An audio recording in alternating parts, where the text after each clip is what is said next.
गुरु के सानिध्य में पहुंचकर साधक को ज्ञान, शांति, भक्ति और योग की शक्ति प्राप्त होती है।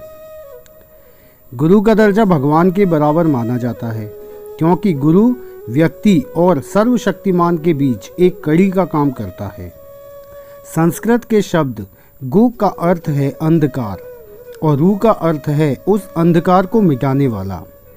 आषाढ़ महीने की शुक्ल पक्ष की पूर्णिमा के दिन गुरु पूर्णिमा का पर्व मनाया जाता है। महाभारत के रचयिता कृष्ण द्वैपायन व्यास का जन्मदिन होने के कारण कहीं कहीं इस पर्व को व्यास पूर्णिमा भी कहा जाता है। वेदों के रचयिता वेद व्यास प्रचंड विद्वान थे, इसके कारण उन्हें वेद व्यास भी कहा जाता था।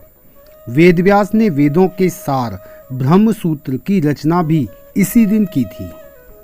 वेद व्यास ने वेद ऋचाओं का संकलन कर वेदों को 4 भागों में बांटा था।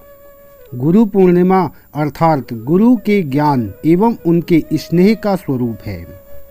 हिंदू परंपरा में गुरु को ईश्वर से भी आगे का स्थान प्राप्त है। गुरु के सानिध्य में पहुंचकर साधक को ज्ञान, शांति, भक्ति और योग शक्ति प्राप्त होती है। इस दिन वस्त्र, फल, फूल व माला अर्पण कर गुरु को प्रसन्न कर उनका आशीर्वाद पाया जाता है।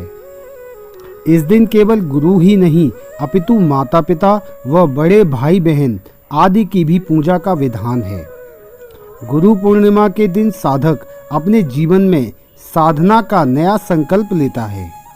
गुरु पूर्णिमा का पर्व साधक को अपने जीवन में साधना के प्रति सचेत करने का पर्व है। मंत्रदाता सद्गुरु के प्रति जितनी श्रद्धा होगी, जितना आदर होगा, उतना ही अधिक लाभ प्राप्त होगा।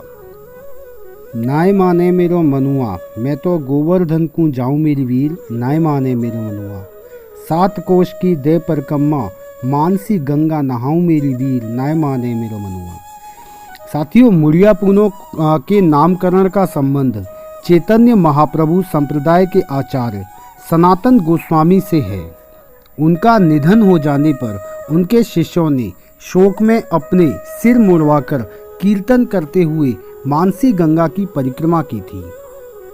मुड़े हुए सिरों के कारण शिष्य साधुओं को मुड़िया कहा गया और पूनो यानी कि पूर्णिमा का दिन होने के कारण इस दिन को मुड़िया पूनो भी कहा जाने लगा है।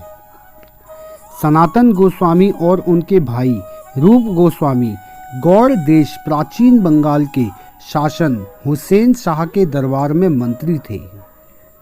चैतन्य महाप्रभु के भक्ति सिद्धांतों से प्रभावित होकर वे मंत्री पद छोड़कर वृंदावन आ गए और यहाँ उन्होंने चैतन्य महाप्रभु जी से दीक्षा प्राप्त की और उनके शिष्य बन गए।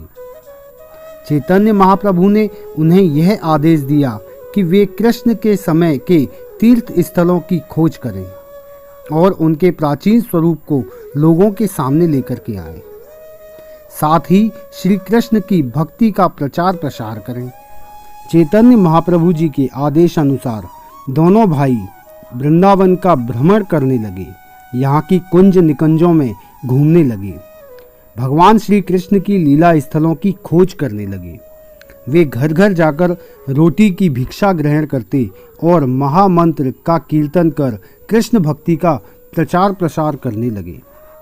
सनातन गोस्वामी भ्रमण करते हुए जब गोवर्धन आए तो उन्होंने मानसी गंगा के किनारे स्थित चकलेश्वर मंदिर के निकट अपनी कुटिया बना ली और वहीं रहने लगे। वे नित्य प्रति गिरिराज गोवर्धन की परिक्रमा करते थे। वे नित्य प्रति मानसी गंगा में स्नान भी किया करते थे। अत्यंत वृद्ध और अशक्त हो जाने पर भी उन्होंने जब इस नियम को नहीं तोड़ा तो कहा जाता है कि भगवान श्री कृष्ण ने उन्हें दर्शन देकर गिरिराज पर्वत की एक शिला पर अपने चरण अंकित किए और कहा, बाबा आप इसकी परिक्रमा लगा लेंगे तो गिरिराज गोवर्धन की परिक्रमा हो जाएगी। सनातन गोस्वामी के निधन पर उनके अनुयायियों ने सिर मुंडवाकर चकलेश्वर मंदिर से शोभा यात्रा के रूप में निकाली थी। वही परंपरा आज भी उनके शिष्य एवं अनुयायी द्वारा प्रत्येक वर्ष जारी रखी गई है। जिसको हम मुड़िया मेला के नाम से जानते हैं। तो साथियों, यह मेला यहाँ पर मुड़िया पूर्णिमा से यानी कि गुरु पूर्णिमा से 5 दिन पहले से स्टार्ट हो जाता है और लाखों की संख्या में भक्त यहाँ आकर के इस मेला को बड़ी धूमधाम से मनाते हैं। यहाँ आकर के अपना सर मुंडवाते हैं और गोवर्धन गिरिराज पर्वत की परिक्रमा लगाते हैं। तो ये थी कहानी साथियों मुड़िया पूनों की, गुरु पूर्णिमा की।